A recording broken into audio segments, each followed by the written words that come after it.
There's another one you don't want to hear. Frankly, if you like. 1, 2, 3, set, go.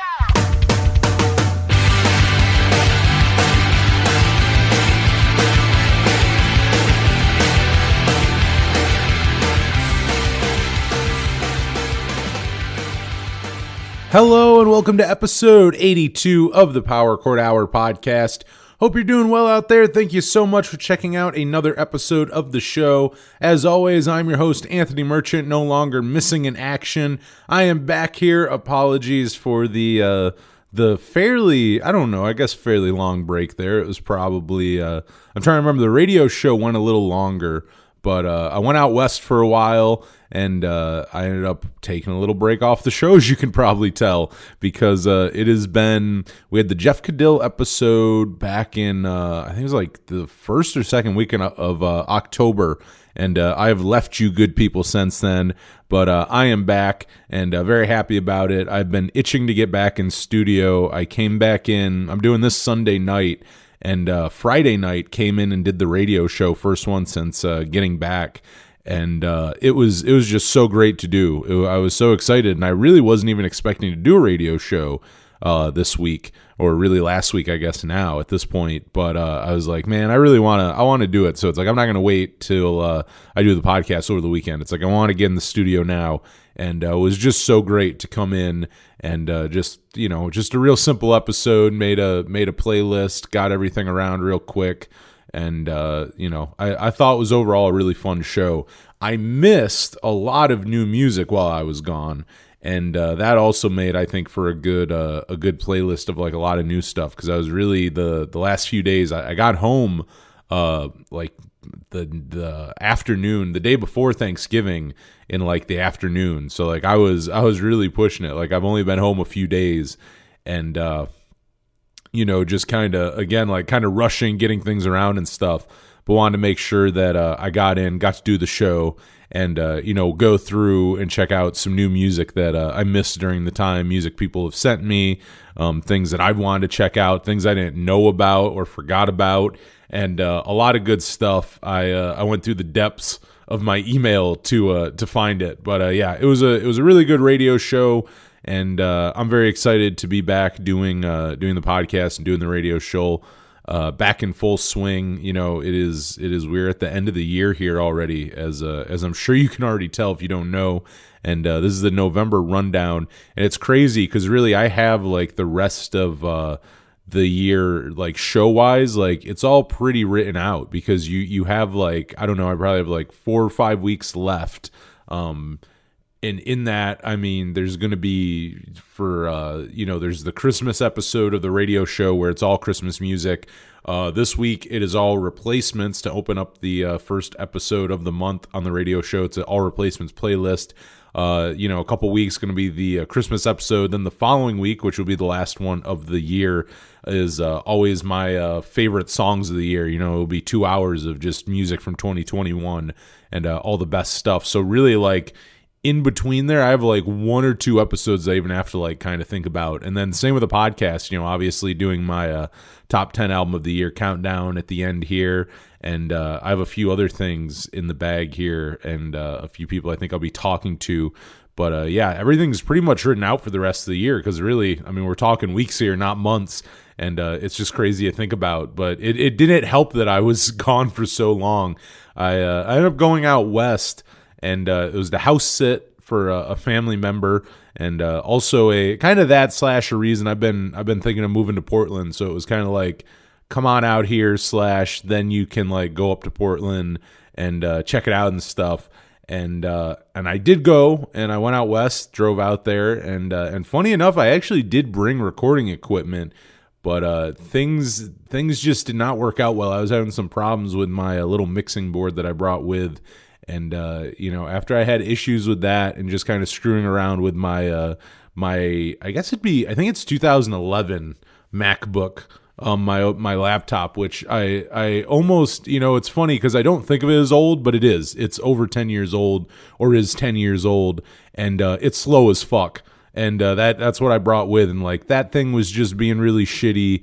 The mixing board was just having some issues, and I was just kind of like, you know what, I'm gonna chill on trying to do, like trying to produce a podcast and radio show while I'm out here. So like kind of started with high hopes, and like, within a couple days I'm kind of like, I think I'm just gonna say forget this for now. It's like I think the world can go a month without new Power Chord Hours, and lo and behold, the world did not explode. Nothing too crazy happened. The sun is still rising and setting at night, and water's still wet. So hey, we're okay here. We're okay, and I'm very happy to be back, but. Yeah, I mean, I was out there early October, and like I said, up until last Wednesday. So, I drove out there, and I went very fast both ways because getting back, I was rushing back for Thanksgiving, and only had a few days to do it. I was having some car troubles, had to order a part, and the thing got there like Saturday. Had to get it fixed and then just get on the road Sunday morning and just rush out. That damn part was which sucks because if I had more time, it's funny because this was like the first time I think I ever went, it was the first time I ever went cross country just straight, just drove Interstate 80 just straight across right to California. Like I always take the most fucking insane routes when I go cross country because I'm trying to make a trip out of it. That's the whole point of driving, in my opinion. Like that's why I'm driving and not flying, is to hit all these things in between. And this time was just really just drive straight through. Drive as good as much as you can in a day, sleep, get up, do the same thing, and I do it in like 3 days. I did it. I did pretty good time both ways. But it was the first time ever just going like straight like that and not just going going really down south and taking like Route 66 or going up north. I always kind of take 80. 80's kind of like a jumping, you can kind of use it and then like jump off and go different places, but I've never taken it just straight over. And I feel like that's kind of the one that like touring bands, 80 will get you all across this country pretty fast. I feel like that is like the main drag, but it also is because I've heard a lot of bands over the years get in accidents over the winter because there are parts of it that get real bad. I mean, I missed any of that. It didn't hit before I got, thankfully it held off before I got home, but there are some parts of 80 where, you don't really want to be on there in the wintertime unless you really have to be. But was out west, not doing the show. But I had a good time overall. I was missing talking to you fine folks. But record stores, I would say that was my highlight of my trip. Lots of good record stores while I was out there. I mean, the biggest one, Amoeba Records. I hit the San Francisco and Berkeley one. Being in Sacramento, that's where my family is. I was house sitting in Sacramento, so the Bay Area, just being up the kind of up the road. I mean, the traffic's fucking nuts, but within reason, like 2.5 hour drive to the Bay Area. But I mean, Amoeba is always. The Los Angeles one's my favorite, and I still really, really, really want to go to the new location. All the pictures look cool. I mean, as iconic as the old one was, I understand, you just kind of got to move on. And the new one looks pretty damn cool, though, and I would love to go check it out. But the San Francisco one and the Berkeley one, just so good. I mean, both of them, the Berkeley one, I got there late, so, I mean, part of me kind of having to rush was also the fact that they were closing, and also the fact that I need to stop spending money. But in San Francisco, that really was, because I went up there with a huge pile and was like, and they thought I was cashing out. I'm like, oh no, can I just like leave these here? Like I'm not done. Like I only got like 10 feet into your store when my arms got full like this, and just went nuts in the dollar and like clearance section of their CDs, which like varied from $1 to a whole $1.99, and just went wild in there. I mean, you just, because that's the best one. Like you go in there and like you start grabbing albums where it's like, okay, I've heard of that band and I know like one song, the like Better Than Ezra. Like I grabbed their album with Good on it, Deluxe, I believe it's called, because I know Good. Like that's the only song I know, but it's like, all right, for $1, I'm gonna check it out. And I haven't checked it out yet, so I can't give you my, I can't be like, oh my God, this is like the greatest band in the 90s and I didn't know it. But that's what I love about those clearance sections is it's like you'll grab things and you'll end up finding great music because you're like, oh fuck it, I'll spend $1 on this. Whether it's like a band that you've heard of, or there's like one song on it that you know of, or also the classic, which I always talk about in here, like being on a record label that you love and respect. Going through and going, oh, I've never heard of this band, but it came out on Vagrant Records in like 2001. Probably gonna like it. Gonna grab it for $1. And I did a lot of that at Amoeba. And also, I think the biggest score I found at both of them, and I guess it makes sense being in California, but I don't know if like someone just like hauled off their collection or what, but X, the band X, I found like so much goddamn stuff. Like records, like first press, the press of More Fun in the New World, which I thought was pretty cool. Don't get me wrong, it looks like a first press. It's pretty fucking beat up, but still rad. Found a couple like singles I'd never seen. I got this cool Wild gift pin, which I can't tell, but it looks original. Like I don't know if it's a reprint, but it's like black and white and is either made to look really retro or is a original one. And just a bunch of other like live albums and rarities and stuff from X that some I'd never even seen before, but like I'd never seen that selection for them. Normally they're not always a band that a record store, like a cool record store, has them well stocked. They're like the replacements, where like if you're in a good record store, there's a shit ton of replacements records, like at Amoeba, like they had stacks and stacks of replacements vinyl and CDs, as a good record store does, and same with X. But at the same time, if you walk into, and it's not even a good example. I was gonna say like a Best Buy or an FYE, but like I don't even think either of them at this point make a fraction of their profits off music. So maybe that's a terrible example, but you know what I mean? Like there's a lot of places where you're going to go in and not particularly find a band like X, but there you're going to find a shit ton. And then same with like John Doe stuff and Exene's like spoken word, like a bunch of like the solo stuff and everything, found all that, a couple things on cassette,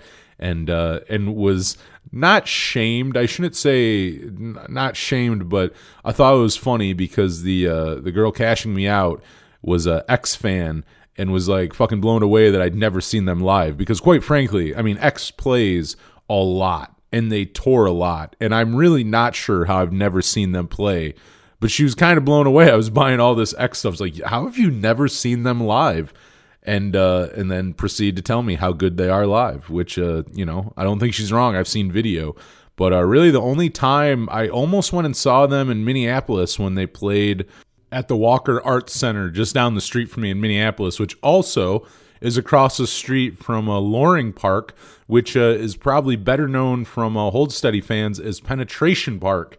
And a very little cool piece of music knowledge there. But X played this festival that they do there. And but the thing was they were the only band on the bill that year that I wanted to see. And like at the time, like I really love X now. At the time, I was kind of like casual fan of them. I'm like, oh, that's pretty cool. Like they're just down the street. I should go see them. Old school punk band, like be a great thing to go see them there. Play basically in front of a sculpture garden outside an art museum, which is pretty rad. But tickets were so much that I'm like, I couldn't justify it for one band at a festival. But I don't know how I've never seen X live, but I do need to change that because all the videos I've seen look great. And also lately when they've been playing shows, I've been looking at the set list, and they've been playing some good stuff off Alphabet Land, which I want to hear stuff. Like that's how good that album is. A lot of times people only want to hear the old stuff. I want to see, there's a bunch of songs I want to hear them play off their newest record. It's just so damn good. But Amoeba was, as far as for my record collection, was a good thing. Not for my wallet. Spent a disgusting amount at both, and I don't know. It really was like a thing. Like I had to stop myself, including in San Francisco. Like I looked in vinyl for a little bit, but there's so much. I'm just like, you know what? I can't.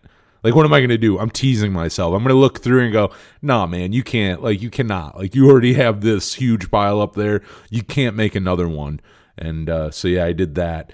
And down in Sacramento, it's so funny because I forget about it. When I look up, like going there, I started going there the last 5 years as I started traveling because I have family there. So it's always kind of like endpoint for me on the other side of the country, and a home base as well out west, where I can kind of stay there and then go jump around and do stuff and kind of come and go there as like a home base. But I always forget, just because as a younger man, I forget that Tower Records, started there. It's literally from Sacramento, and you can still go see the building and everything. But I forget that a lot of times. And really, my aunt's house I was staying at lives just down the street from the old Tower Theater building.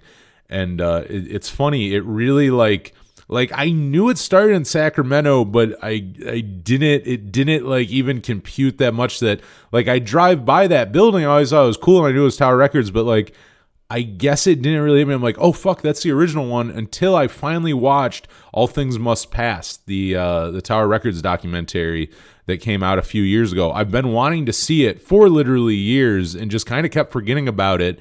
And while looking for someone to watch in my aunt's house, I was like looking up stuff, and I'm like, I should watch that. I was kind of on a documentary kick, because I also watched, they came out more recently. If you haven't seen them, they're made by the same, I'm drawing a blank, and he's been on my buddy's podcast, Let's Chat with Chris Revel. And Taylor Morden, I believe is his name, but he did 2 documentaries recently. The Last Blockbuster, which is about the last Blockbuster, which is in Bend, Oregon, which I have actually seen. Funny enough, did not know it was the last Blockbuster, but it makes sense. I saw it back in 2016, the first time I was going through Oregon. I remember I was driving through Bend in the middle of the night, and I think I just got off like I-5 or something, whatever interstate's off of Bend, and was driving through for gas or something. I don't know. This was like midnight, 1 in, and I pulled to like do a U-turn or some shit in a parking lot. And I look and I go, is that a fucking Blockbuster? Like, in 2016, by 2016, Blockbusters were closed for, I think at that point, 4 or 5 years. So, I was pretty taken. And the fact that it also looked, again, this is midnight. It's not open, but it's lit up and it looks like there's shit inside. I go like, that looks like a fully functioning Blockbuster. And I always thought that was cool, but didn't really think much of it. And then lo and behold, a few years later, the last Blockbuster comes out, which was a really good documentary. I would definitely say check out. And then another one that Taylor did was Pick It Up, Ska in the 90s, a movie all about ska in the 90s, if you couldn't tell from that title. And another excellent one. Really, he got some excellent people in there to talk about ska and everything. And actually, a lot of people who have been on this show, there were I think there was at least 3 or 4 people that I saw pop up in there that have been on this show. Jason Navarro from the Suicide Machines, David McWayne of Big D and the Kids Table. There were a couple others too, but both really good. But anyways, I was kind of on a documentary kick. Also, X, the Unheard Music, great music doc, which I'd never watched. Really liked it. Visually, really, really cool. I think Exene had a lot to do with like the art direction and stuff of it, because it very much has that Exene vibe to it, which is very, very cool. That whole like art and everything that kind of surrounded, that early X and everything. But those were cool. And that Tower Records documentary, really, really enjoyed. And like I said, like really started thinking about like how important that building, that that old tower building I've driven by 100 times, but like, oh fuck, like that's the original, that's where it all started. Like after watching that documentary, I had to drive down there later that day and just kind of stand in the parking lot and like look at the building. There is an actual movie theater in there, which dumb me, I actually thought was just like a shitty, not shitty, but like just a movie theater, you know what I mean? Like just playing whatever's out right now, like like a Cinemark or something. But I didn't realize it was kind of like an art house theater that plays like curated stuff and like different, like different movies, like old stuff and like new kind of like obscure things. And would have loved to see something there and just never got around to it. I was going to go see, Psycho on Halloween. I was going to go see it there, but ended up going to the drive-in, which was a mistake because I saw a double feature, which was there were 2 horror films, but God, did they suck. One was called like Antler or something, and I think the other was like The Summer House. the Beach House. I don't know. They're both really, really shitty. And not I was pretty stoked to be like, oh yeah, go see some horror movies late at night on Halloween, and they ended up sucking. I should have went to the old Tower Records and saw Psycho there. That was the better move. But yeah, it's so cool to see that building and just the history. It is gone now, but across the street, I knew it as Dimples. If you're in Sacramento or been to Sacramento, you're probably aware of Dimples. They were in the old, I believe it was Tower Books across the street. It wasn't Tower Records, it was Tower Books. But Dimples was there for, the first couple years I was going to Sacramento was there, and I went once or twice and really liked it. And they had another one in Folsom, just outside Sacramento, and I believe that might have been a Tower Records at 1.2. But Dimples, both of those closed, and they were great record stores. I always looked forward to those when I was in Sacramento. But there's a new one now, The Cave, and I mean basically like Dimples. In at least in the old Folsom one, the old Tower Books building was demolished, and there's nothing there. I have no clue what they're doing with that, but very sad to see history gone like that. Like, I think it's very cool. Like, as much as it sucks that the original Tower Theater building isn't a Tower Records. I mean, realistically, okay, I get it. At least it's preserved in a way where you can look at it and know what it was. Like, you can look at it and see what once was there. And I really, I appreciate that, because there's so much shit out there that has been, destroyed and, or not well preserved, where that's kind of a cool thing where you can still drive, even if you just drive by it and kind of get a kick out of it. Just like the one in Los Angeles. I don't know if they've messed with it at all, but the Tower Records on the Sunset Strip, I remember going and seeing it. I guess it would have been 5 years ago. 2016 was the last time I was in Los Angeles, or the only time, first and last time I was in Los Angeles. But it wasn't open, but it looked the same. I mean, the storefront, the parking lot, everything about it, you could tell it was Tower Records. And there was another one where I got such a kick out of it because it's like, okay, I never got to go to that tower. Actually, I don't think I ever got to go to a Tower Records. I just always knew of them and know why they're special and how special they are to people. And that documentary too, if you've not seen it, All Things Must Pass, that is really, really solid. I thought it was really good. And also, while I was in Sacramento, going with all the Tower Records stuff, I ended up eating at this really rad place called Solomon's, named after Russ Solomon, who found Tower Records, and really good food too. But a really cool, kind of quirky looking place that is dedicated to Russ, which is again just very cool to see the love still there for Tower Records, even after it's been gone for so long now, which it is still in Japan. If you didn't know, you still can go to Tower Records Japan, and they are still online. I don't know if it's a U.S. store. It may all ship from Japan, but I mean, it does still exist to a certain degree, which is also cool to see. Any remnants of cool record stores like that is always appreciated. But yeah, that was about all I really, besides the Cave, I really didn't get to check out too many record stores in Sacramento this time. There were some smaller ones that I didn't get around to, but not tons of record stores there. But then again, maybe I'm just missing it. I always wonder that with cities sometimes, because some cities I'll hit big with record stores and stuff, but there's some places where I go, maybe I just don't know where to look. Some places you go and you almost don't get the benefit of the doubt where you're like, yeah, but it might be me, but I got a few good things there, but my big scores came from Amoeba, and then down when I was in Santa Cruz, Streetlight Records, which I'd never heard of before, but they have, I think, 3 locations. Had a nice cassette collection, or selection for my cassette collection, which was pretty damn cool. I appreciated it. They're also cheap too. They're 25 cents, 50 cents, which is what I like for a cassette, because I will buy cassettes, but don't get me wrong, I'm not a dumbass. I'm not spending $10 on a tape. I will spend a few dollars on them and I get a kick out of them, but I'm not spending a whole lot more than that. So I found a good cheap cassette selection there, and grabbed a bunch of singles and stuff, and that was great. That was a lot of fun. Santa Cruz was pretty rad. I hit that on the way down the down California 1, which California 1 and the Pacific Coast Highway going up Oregon and Washington. I mean, just driving the coast like that. Oh my God, it's like one of my favorite things in the world. It's just so great. I love doing that any chance I get. So I was happy to do that this time to get to ride it a little bit, a few times. It's still a couple hours from Sacramento, but it worth the drive. So I did get on there, I guess, twice. The second time being a little quick. The first time a nice overnight trip, which was pretty cool. I got in a decent amount of stuff.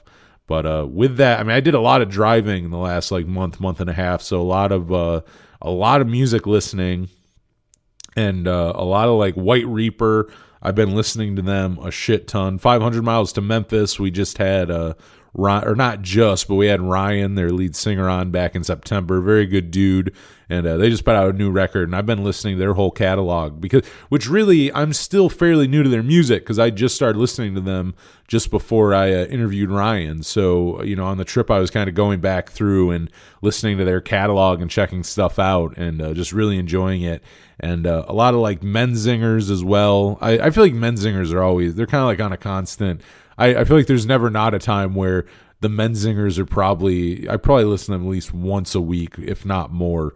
But that it doesn't change anything. I still listen to a lot of Menzingers lately. Jeff Cadill, who I had on, listening to his solo stuff. Turnstile, who it's so funny. I love their new record, Glow On.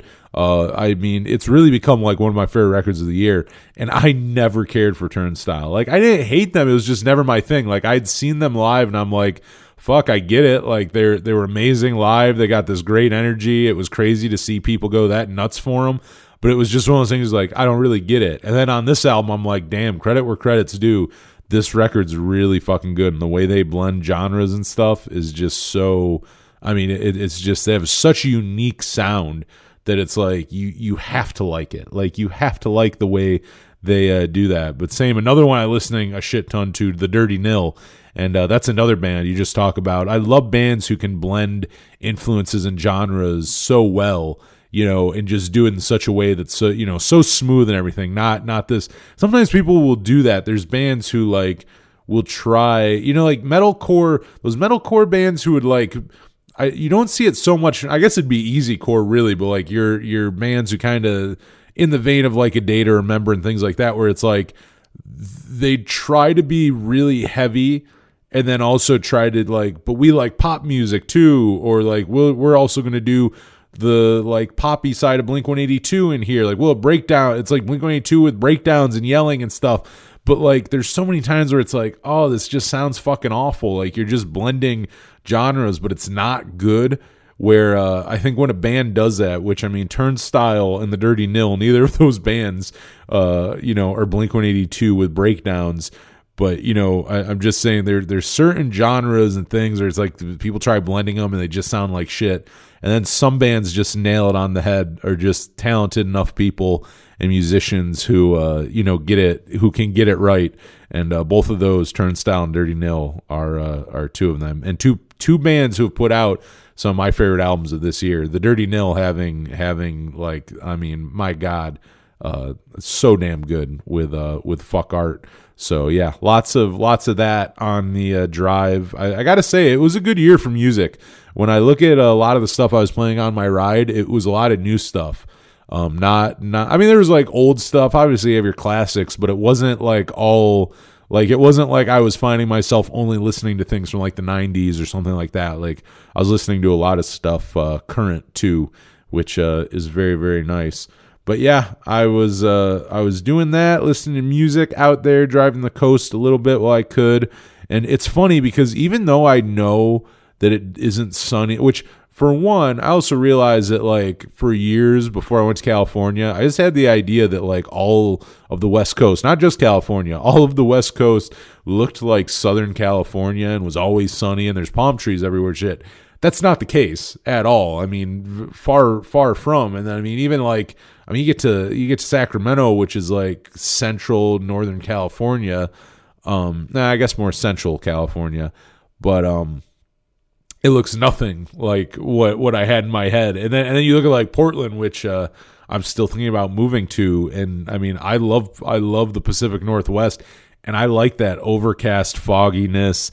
And like, it doesn't, I mean, I'm from Western New York. Like, bad weather doesn't bother me. That's why I loved Minneapolis. I'm like, I already know lake effect snow and stuff. Like, it's pretty comparable. Like, you know, like it's about the same. Like, you're not, it's not like a shock to the system. Probably it's more of a shock to the system going somewhere really goddamn hot, because there's some people who can't imagine living in like say Minnesota in the winter, but I can't imagine living in like Arizona or Nevada in the summertime. Like shit like that, or like Texas in the summertime. Like, fuck that. I would much rather be cold than just sweating my ass off like that. I don't like those where it's too hot to even go outside. You're like, well, it would be nice to go and enjoy the outdoors, but I will have a heat stroke, so I have to go sit in AC all day. Like, I don't like that. But anyway, you know, I for some reason always forget that like it's not going to be always warm just because you're in California. And yeah, for some reason, like I was shocked when it kind of felt like fall in California. But lo and behold, Sacramento felt like fall outside. And I mean, I still miss some snow that was going on back home, which I'm in now. But yeah, for like some reason, I'm like, oh, it's always sunny there. You guys don't have seasons and stuff. And it's like, oh no, they in fact do. And there are definitely some times where it was raining and foggy, and not the sunny California that I used to have in my head as a young naive child who had never been west before. But now that has changed. I've been west more than enough times. But good times out there. I've wanted to move out there for a long time. Not California so much. I always enjoyed out there, but like really like more like Portland and Seattle's what's kind of attracted me throughout the years when I go out there. Like, I always like visiting California, but like Pacific Northwest is more, I feel like my style for like if like I'm gonna live somewhere. So that's kind of what I'm figuring out right now. I mean, my next thing is to move. You know, I came back here to Jamestown from Minneapolis, I mean, 2 years ago, and originally the plan was to like be here for a very short time, figure out what the next move was, and I ended up moving back just a few months before COVID, and then it was like, all right, I'm just going to stay in place for a while. So that's kind of been my thing for a while. Now we're like here, and it's like, oh, damn, it's been 2 years. I got to like figure this out, and where I'm going next. So that's what I'm doing now. I'm figuring out. I'm here with you good people. I'm going to continue doing the show. I know I've had a few people ask me like, oh, you're going to continue doing the Power Chord Hour, but I mean that's not even a question in my head. Of course I will. I mean, it didn't stop last time when I moved to Minneapolis. I just started doing it in my apartment. I mean, my whole thing is sure, I prefer doing it in a nice, beautiful studio as I'm coming to you at right now. But if need be, I also have the setup where I can record just about anywhere. So you know, I'm kind of like looking at like that, where hey, if I go out there, that works too. I can set up in my apartment, just like I can have a studio in a studio again. So we'll see where I end up, but either way, I will continue doing the show. So no fear.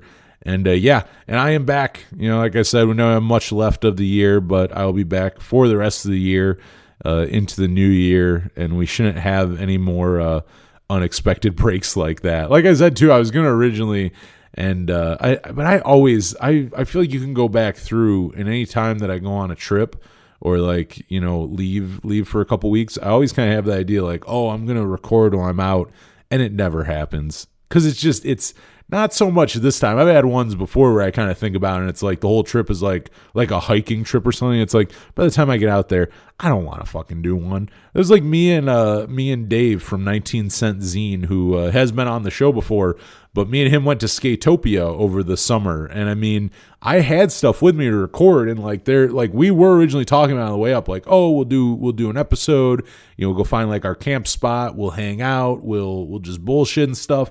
By the time you get to Skatopia and it's midnight and you're blasting punk music and just being dumbasses under the full moon, like the last thing you want to do is do a podcast. It's the last fucking thing you want to do. So, that happens a lot. This time it wasn't so much that. It was more just technical stuff and trying to figure it out. But I think it was maybe for the better that I didn't, because I don't know what the quality of those would have been sound-wise and just quality of content. But that also means that I've been talking to some people and have some cool guests lined up, which is sometimes good. I know last time we took a break, I was off for like a week or two, which really doesn't seem like that much time, but really in that time I ended up like getting a few different guests and then coming back really strong, just having like a big guest list because, not doing the show for a couple weeks, you kind of build those, all of a sudden you kind of start banking these interviews and everything and getting them out there. So I think that's what we're going to end up doing here again. And I won't spoil anything yet. I mean, I haven't recorded any of the interviews, but I have some pretty rad ones. And one of them being a band who put out a record this year, which is definitely in my top 10 albums of the year, and one I'll talk a lot about later. But I believe a few members of that band will be coming on here very shortly. I mean, again, there's only so many weeks left in the year, so I mean, it's gonna be very, very soon. But I would also like to know, I mean, looking further into the future, more into 2022. But email me, powerchordhour@gmail.com. I want to know, like, what guests would you like to see on the show? Who should I reach out to? Who would you like to hear on the show? I would love to hear from you. So, yeah, let me know. powerchordhour@gmail.com. And maybe we'll make something happen, in 2022. Maybe your favorite artist you'll hear them talking to this here podcast host. So maybe we'll make it happen. But yeah, that's been me the last like month and a half. Been missing you all very much. But we are back here now at the end of November, and the November rundown, we got some new music for you, quite a bit. MXPX staying busy this month with new music. They just put out a live album, Southbound to San Antonio, as well as a brand new Christmas song. They do that every year. If you didn't know, this is their annual Xmas song. It is Hold Your Tongue and Say Apple. So yeah, if you're an MXPX fan, you got a couple cool little things to go check out there. Another one, Turnover with All Together. It is crazy to see this band throughout the years evolve and change sounds and stuff. I was just telling a buddy of mine who actually sent me a download of this album. He had an extra download code. But like I was telling him, I discovered this band actually 10 years ago this month, because on my birthday, November 13th, 2011, I went to go see Handguns and Forever Came Calling up at Mohawk Place in Buffalo. They just put out their split 7-inch, and we're doing a little tour. I saw them at a house show in Erie the night before and went and saw them at Mohawk Place in Buffalo.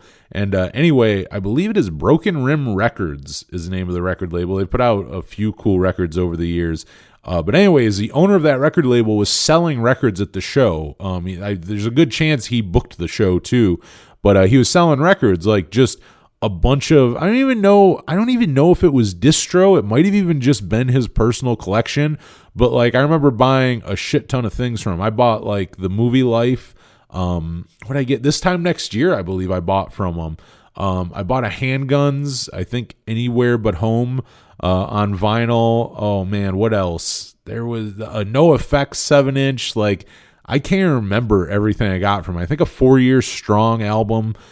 Just a bunch of vinyl. Like, I can't remember now, but I spent a bunch of money, and he had that record label too. And just seeing the stuff I bought, he's like, "Hey, what's your email address? I'm gonna send you this EP from this band Turnover that is about to come out." I think it was like just coming out, or if it wasn't, it had just come out. He's like, "Oh, I'll send it to you." Like, I mean, obviously by like you're at this show and the music you just bought, you'll really like this. So I ended up emailing him the next day, and he sent me the MP3s of that EP, of the first Turnover EP, and it was good stuff, but very, very much just pop punk. And it's crazy throughout the years seeing them, I mean, get bigger and again just change their sound and stuff. And like, even like people I know who like I never would have thought would like Turnover, liking turnover and stuff. So just very rad to see all that happening for them. So very cool. Go check them out. Justin Courtney Pierre has a new EP. It is Ghost World, and just like all his recent EPs, very, very excellent. Definitely go check that out. Got a new single from Stress Dolls, our buddies from up in Buffalo. They got a new single called Crawl, and I'll play that here for you in a minute. Jim Lindberg of Pennywise has a new one out. It is his first solo record. It is called Songs from the Elkhorn Trail.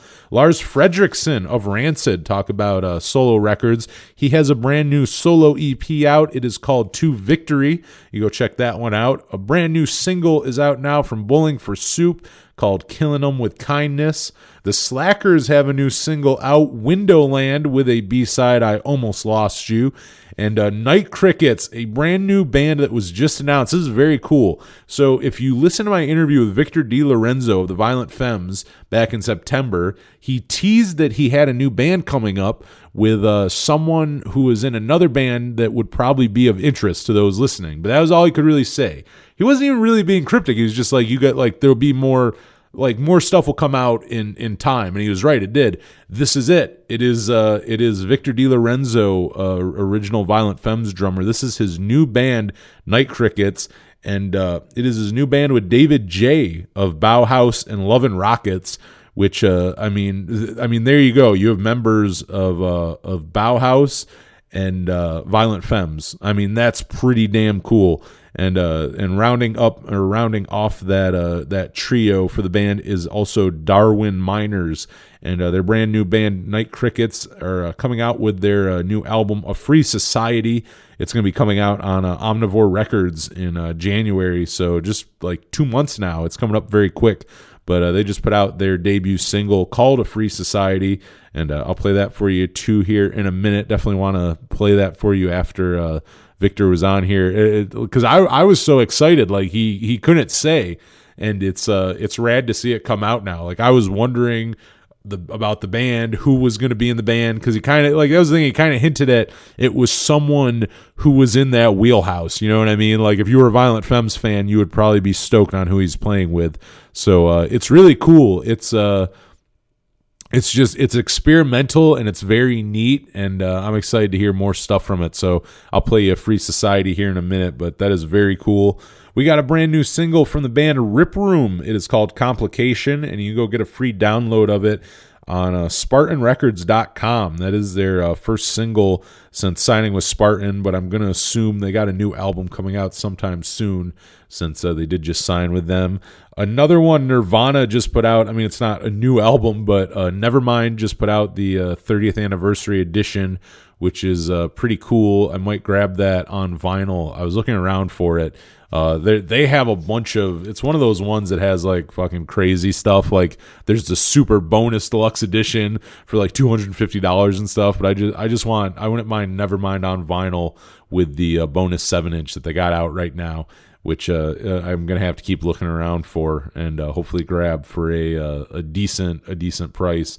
The Wonder Years just put out a new holiday song, the first one in years, I think since, I want to say Christmas at 23 was their last one, unless I'm like forgetting any other ones. But Threadbare, that is a new one out. We got a new album from Another One Down with A Bitter Descent.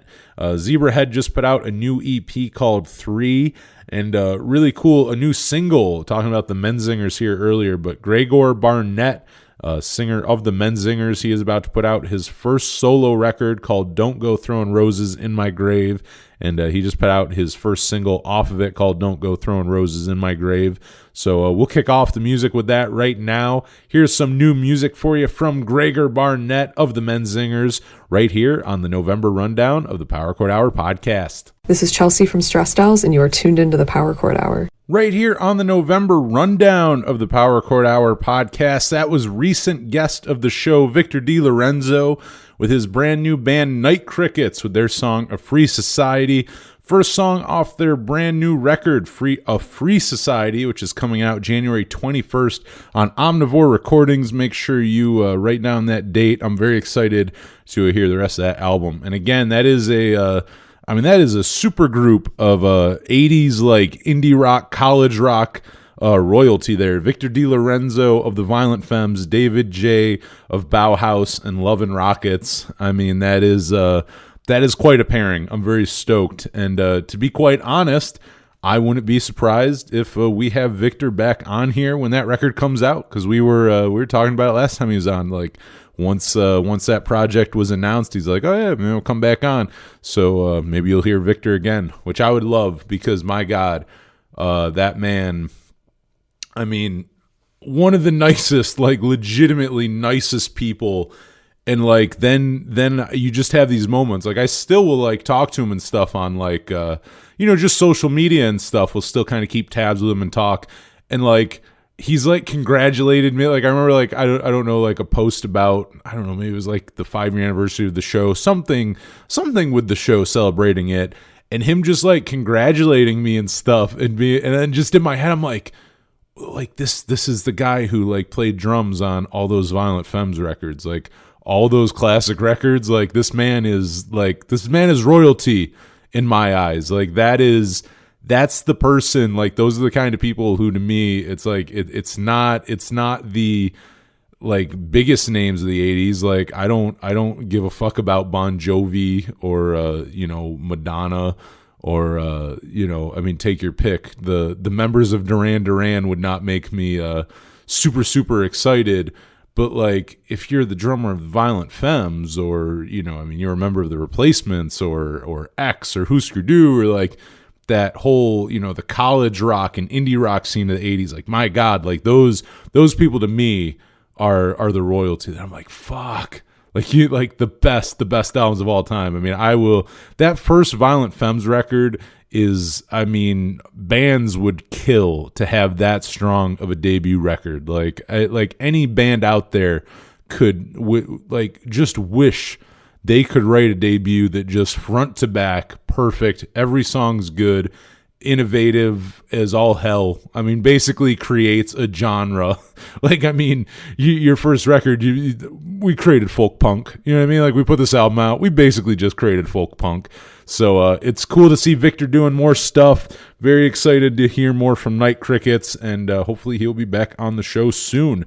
But if you've not heard that, our interview from back in September, go listen to that. Talk to him a bunch about his Violent Femmes years, as well as his other latest band, 1913, which he's been doing for a while. Victor stays busy, man. He even before this band, he is one of those people who just always has a few things going. He's always doing something creative, and I love that. Before that, Stress Dolls with a brand new single, Crawl. Make sure you go check that one out. And Bandcamp Friday, depending when you're listening to this, is this Friday. What would that be? December 3rd, I believe. And so that would be a good one to go grab and support Chelsea and company there. Always good. And depending where you're listening to this, but they play quite a bit. And I know Chelsea plays solo too up in Buffalo. So if you're listening around the Buffalo area, or you just find yourself in the Buffalo area for some reason, go see if Stress Dolls is playing a show, because there's a good chance that they are, and you should go check that out. And opening up that block of music was Gregor Barnett of the Menzingers with Don't Go Throwing Roses in My Grave, off his upcoming debut solo record, Don't Go Throwing Roses in My Grave. And that one will be out February 18th, 2022. Those dates sound so far from now, but they're really not. Like, same with the Night Crickets. Like, January 21st sounds far away. In actuality, it's less than 2 months. Like, it's really not that far away in the least. And neither is this one. This one's like 2.5 months about. So yeah, these will be out sooner than later. But not a bad thing. It's a strong way to start off 2022. Because again, 2021 has had some damn good music. I got to say, 2020 and 2021 has been shitty with everything else. Like as far as just the world goes and life and stuff with the coronavirus and everything, obviously terrible and bad.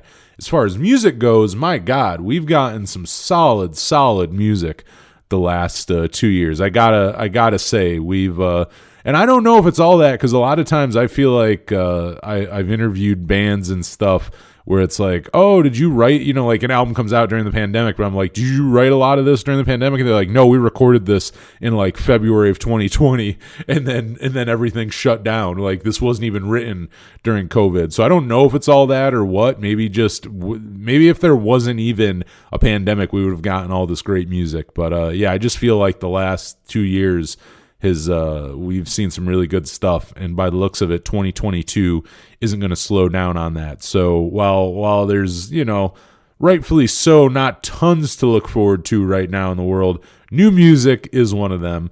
And not just new music, but how about some music news? I got a few pieces for you before we are done with this here podcast this week. And this has become an annual tradition, which is very cool, though one that I have sadly not been able to partake in yet. But one day, it will definitely, I will be at this one day. But the Lawrence Arms have announced the dates and lineups for their 7th annual War on Xmas shows. I mean, those War on Christmas shows are always something to look forward to. Even if you're not going, I feel like just like seeing the lineup and shit is always exciting. And they're going to be playing the Chop Shop in Chicago December 9th, 10th, and 11th. And night 1 is going to be the Lawrence Arms with Direct Hit and Evil Empire. Night 2, they'll be playing with Broadway Calls and Catbite. And then on night 3, they'll be playing with Elway and the Muslims. And if you are in that area, or hell, even if you're not in the Chicago area, people definitely travel for that one. Tickets are on sale now, and I'm sure they'll go fast. I feel like every year they sell out. But yeah, that is one of those ones that I would love to get up to Chicago and go see 3 nights. That it is. For one, it's Lawrence Arms, and seeing them play 3 nights is already rad. But they always get good openers. This year is no exception. They always have really solid openers on there. Like it's one of those. It's just one of those things now too. Like it's crazy. They've been doing the War on Christmas for 7 years now. But like, I always feel like it's put together really well. It's not just this. Some bands will do like a holiday, like an annual holiday show thing, and that's rad. But it's just kind of like, okay, we're just like we're playing whatever. Like this is where we're playing, and that's it. Maybe there's an opener, but like I feel like the Lawrence Arms every year. It's like the themes for each night. They'll do themes and give them names. The bands that they put on the shows, like, I think they even strategically place the bands for each night where it makes sense to, like the set that the Lawrence Arms is playing that night. Like, everything about it, I feel like is really well put together. It's one of those things that are, and I guess it makes sense too. I think Riot Fest, I don't know if it always has, but I think Riot Fest is putting it on this year. I don't know what, like how much their hand is put into it or not every year, but I wouldn't be surprised if they do a decent amount with it, because again, every year it seems to be like really thought out and really well put together. I would say it's definitely one of the better annual holiday shows that a band does every year. So that is very cool. If you can make it to that, I would definitely say go grab yourself some tickets, because that's another one that I feel like in my head I'm like, oh, those War on Christmas shows, that's coming up in a little while, and it's like, not really. It's coming up in like 2 weeks, I think, something like 2 weeks. So I would definitely grab those, because I'm sure that will sell out. Another cool one, talking about some shows, Australian punk band The Chats have announced a North American tour for a spring of 2022, and the Chats are going to be hitting the road with Mean Jeans and the band Thick, with dates all over the country, including Pittsburgh, Cleveland, St. Paul, Seattle, Denver, Chicago, Nashville, and a bunch more. And this tour was originally slated for 2020, and I remember being pretty excited for it, because I just heard the Chats right as they were announcing that tour, and then COVID hit, so did not happen. They have not been able to play the state since then. So yeah, this has been rescheduled 2 years in the making now. And they released their latest album, High Risk Behavior, last year, which they were supposed to tour. That's basically why they were coming here to play. So now they're doing their North American tour for High Risk Behavior. But if you've not checked out the Chats, you definitely got to go check them out. I've talked about them on here. I've played them on the radio show. But a great band that just a really fun punk rock band that sounds like Black Flag and does not take itself seriously at all. Just all the songs are about just getting drunk and doing stupid things. And and I can get behind that. And I can also get behind this tour because Mean Jeans are kind of the in a lot of ways they kind of are the American version of the Chats. Like another really fun, though I will say if the Chats are like a fun like Black Flag, like a party version of Black Flag, Mean Jeans are like a party version of the Ramones, you know, kind of thing. But like I feel like that's a great fitting. And Thick as well. I'm not super familiar with them, but I've heard a few songs. I can't remember the one I heard recently. There was one specific song I heard recently off I think their latest album that I really liked, but I think that whole lineup and pairing will be pretty cool. I also know Thick has like been playing a ton of like been on a bunch of shows or tours lately that seem very cool. It seems like they're doing quite well for themselves, and yeah, that's gonna be a cool tour. I'm definitely gonna have to go catch that because like I said, I was looking forward to this back in 2020 because I saw they were announcing it just as I was discovering the band, and then it got canceled or postponed, I guess. But yeah, that is a great pairing, Mean Jeans and the Chats. That is going to be a good time for everyone who is at those shows. And one last piece of news, a very sad one. But back on November 18th, iconic British photographer Mick Rock passed away at age 72. Rock was an acclaimed photographer who, he shot everyone. But iconic photos and album covers. His biggest, he up to this day, an icon, still working with the biggest names. But I feel like the 70s was his real time to shine. And some of the biggest ones, including the Ramones' End of the Century, the Stooges' Raw Power. Talk about iconic covers. Iggy Pop up there with that microphone and the eyeliner on and those leather fucking pants. Iconic. Lou Reed's Transformer. Joan Jett's I Love Rock and Roll. Just a few, just to name a few, some of the album covers that he shot. And he has been called, the quintessential rock photographer of the 70s. And as far as photo documentation, responsible for a huge documentation of the 70s. And just a huge loss. The cause of Mick's death was it was never announced. But just a huge loss. That guy is an absolute legend. He is one of those people who, even if you don't know the name Mick Rock, which you probably do, but if you don't, just a quick Google search and looking up like his pictures and the things that he's done, you'll right away you'll know his work. If you don't know the name, you know his work. Just the most iconic, and again, like the 70s. Specifically, like he really was. He documented all that cool shit going on in New York and all of the all the stuff with Iggy and Lou Reed and David Bowie and stuff. He documented all of that. Was just so important. The fact that all of that is as well documented as it is because of him. And I know like if you follow Please Kill Me on Instagram, which is a good follow really on anywhere, and a great website too. If you obviously the book Please Kill Me, and if you didn't know, they have a great website and social media presence and do a bunch of cool interviews and stuff. But like I feel like they're always posting like old school pictures, and half of them were the photo credits for Mick Rock. Like it's just one of those things where if you see pictures of certain bands and it's of a certain era, 9 times out of 10, Mick Rock took that picture. Like he was the one who took it, and just such an interesting guy too. Like someone who you like very recently, just a few months ago, I was going down rabbit holes like watching interviews and stuff that he's done because he was just such a charismatic guy. Like just you understood why he probably got to take pictures with everyone. And how he kind of got his foot in the door. He seemed like one of those people who was just likable from the get-go. Like, it'd be hard not to like that guy. Like, that's the vibe I get from him, is like, it would be hard not to be charmed by that guy. Like, just from within minutes of meeting him, I feel like that's what you'd get. And I can't remember the name of the series. He did a series within the last few years that I was watching clips on YouTube of, and was just really great, well worth tracking down. If you're sure, you just look up like Mick Rock TV series or something.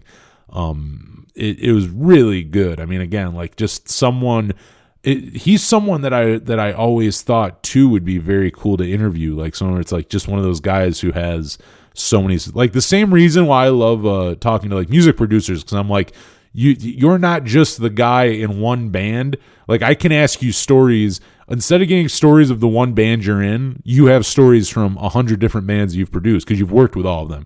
And same with someone like Mick, where it's like, oh, like you have not only do you have your own stories, but you have stories of hundreds and hundreds of people. Just one of those guys would have absolutely been amazing to interview and talk to. But just so sad to see him gone. Also because of the fact that, I mean, so many of those people who he is famous for taking pictures of and stuff are gone themselves. So many of those 70s icons are now dead themselves, and seeing another one gone is extremely sad. Another chunk of that whole history gone. Definitely, I would say a chunk of New York punk history for sure. I would say he definitely left a mark in that as well, and before punk too. All the proto punks, But rest in peace to Mick. And again, if the name doesn't sound familiar, which I mean, legendary, I'm sure you know who he is, but like if for whatever reason you don't, I mean, just go look up some of the photos that he's taken. I mean, just such a legend, so rest in peace, gone but not forgotten. He is responsible for some of the best album covers out there. I mean, hands down. But that is going to be it. Not to leave you on such a somber note. You should go celebrate his life. Go listen to, goddamn, go listen to End of the Century, Raw Power, Transformer, I Love Rock and Roll, and just start with those. Just go start with Raw Power. Go fucking blast Raw Power and look at that album cover, because that is one of the most iconic album covers with just Iggy up like that. There's a mood to it. Like that cover tells you what you're about to listen to. It's one of those things where it's like, I feel like you just look at that and go, I'm about to get my world fucking rocked. And that's exactly what happens when you put Raw Power on. But yeah, rest in peace to a real legend.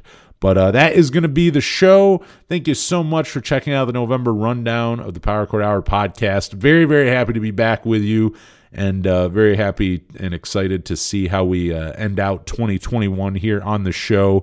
5th anniversary of the Power Chord Hour, and been having a blast this year doing it. And I mean, hell, we're getting up to the 5th anniversary of the show altogether. 2nd anniversary almost of the podcast. We're coming up here on the 2nd anniversary, which is also just insane to me. But I love it. If you wanna support the show, the best way to do it is rate and review the show wherever you listen to this, and subscribe to the podcast as well. If you have not yet, subscribe, rate, and review. Huge help to the show. Cannot thank you enough for that. Also, follow us online. We're at Power Chord Hour on Twitter, on Instagram, and Facebook. You can find the show on YouTube. All our past podcast episodes, old pre-podcast interviews and stuff from the radio show are up there. My very first interview was Steven Erotic from Shower with Goats, which aired 5 years ago, like a week ago. It's been about a week to mark the 5-year anniversary of the very first interview, our very first guest on the Power Chord Hour. And if you want to go check that out, a little rough around the edges, but it's on me. Steve was a great first guest, but you can definitely tell it's my first time ever interviewing somebody. But if you want to go check that out on the YouTube page, it is way at the bottom, I believe, is our very first video. And man, what else? The radio show every Friday night from 10 to midnight on 107.9 WRFA in Jamestown, New York. If you want to check out the radio show, you can stream it online at WRFALP.com.